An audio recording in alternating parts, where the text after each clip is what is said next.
Hi and welcome to this video on my Hooked on Laser channel, and I'm excited that you visit my relatively new channel. And for those who do not know me, my name is Dennis and I also have an Hooked on Wood channel with over 160k subscribers, where I create my dream workshop with some really cool and clever ideas.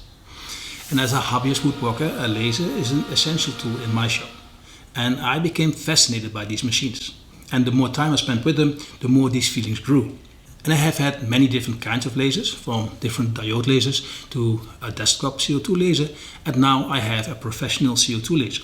It is the latest Rayjet R400 laser, and I'm very excited about it so far. And the step from a desktop CO2 laser to this Rayjet is significant, not only in terms of investment, but mainly in terms of features, design and how it works. A machine like this Rayjet is clearly designed with the professional user in mind.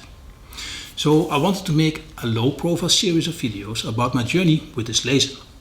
And these are short videos where I highlight one or two items, mainly those I encountered during a project. And the idea behind this is that when I run into a problem or am excited about a feature, you will probably feel the same way. So maybe my experience can help you as well.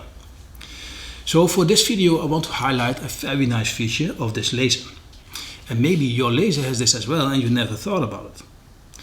It would help if you had a solution to ensure the material sits flat when cutting or engraving wood veneer or small and light items. And I use magnets or weights to do this in the past. But this never felt like the best option because it does not work 100% and adding weight can become an obstacle for your laser unit. And I am in the final stage of creating my dream woodworking workshop. And I wanted to organize some drawers for my essential tools. And I did this before with MDF. But now I will use foam to store my video equipment safely. And I use 3 layers of foam, 5, 10 and 20 millimeters. And here I run into the problem that the foam is not 100% flat. And because the laser head is 3 to 5 millimeters away from the material, it should be flat over its entire surface. So now we come to the part I am excited about. One of the cool features of this Rayjet, and I believe this also applies to its bigger brother, the Trotec lasers, is that you can influence the extraction. And it has 2 extraction areas above the table and one at the underside. And you can adjust all these areas. And the thinking behind this is to use the suction above the table for engraving and below the table for cutting. But the design for the extraction from below is very clever. The extraction is mounted inside the table, right under the honeycomb panel. And because of a flex hose, it can move up and down. However, the honeycomb panel's fit to the table is perfect.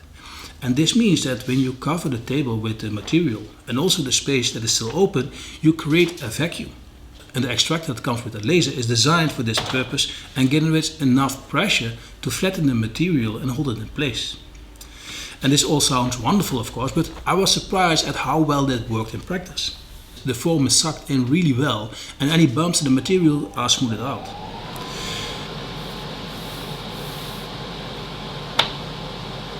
And also with wood veneer this works perfectly, and even this terrible piece of wood veneer becomes nicely flat and it will stay perfectly in place.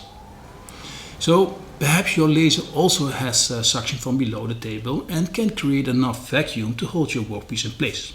It is worth trying, and when you have a diode laser and are in the process of designing an extraction box, it can be an exciting way of looking at it. So in the end the inlay worked out perfectly, and for those who are interested in how I made it, I started by taking photos of the object.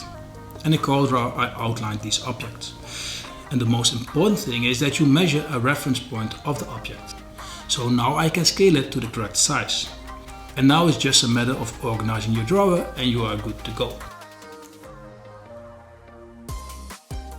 And it was the first time I used my laser to cut foam, but it worked out so perfectly that it will certainly not be the last time. And as I told you before, I used 3 layers to make some thickness differences so my equipment would fit nicely.